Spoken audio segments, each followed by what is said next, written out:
It-8 ta' Ġunju hija ġurnata speċjali għal kap tal-Partit Nazzjonalista Bernard Grech kif iċċelebra eluq sninu u għala 52 sena. Bernard Grech twilet raħal ġdid fit-8 ta' Ġunju tal-1971 miżżewweġ lil Len Marie u jgħixu l-Mosta u m'għandhom żewġ tfal, Neil u Marija. Bernard Grech kien ilu snin iservi bħala avukat qabel ma daħal fil-politika. Fit-3 ta' Ottubru tal-2020 ġie elett kap tal-Partit Nazzjonalista u sussegwentament kap tal-Oppożizzjoni. Fit-tfulitu huwa segwa l-edukazzjoni sekondarja u ħa il-formazzjoni tiegħu fil-Kulleġġ San Luigi. Imbagħad iggradwa mill-Università ta' Malta bħala avukat fl-1995. Għal diversi snin ħadem fil-volontarjat maż-żgħażagħ il-persuni bi bżonni speċjali u l-Malta Community Chest Fund.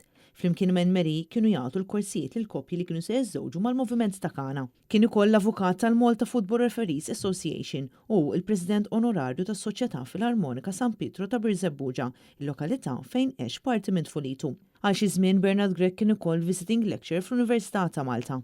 Għal din l-okkażjoni il-Partit Nazzjonalista organizza attività soċjali fid-Dar Ċentrali fejn kienu bosta dawk li awguraw lil Bernard Grech f'dan il-jum tant speċjali għalih.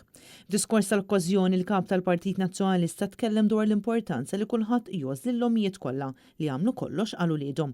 Kien hawn fejn Bernard Grech irringrazzja wkoll lin-nisa kollha fejn saħaq li kull mara anke jekk mhix għandha tkun apprezzata.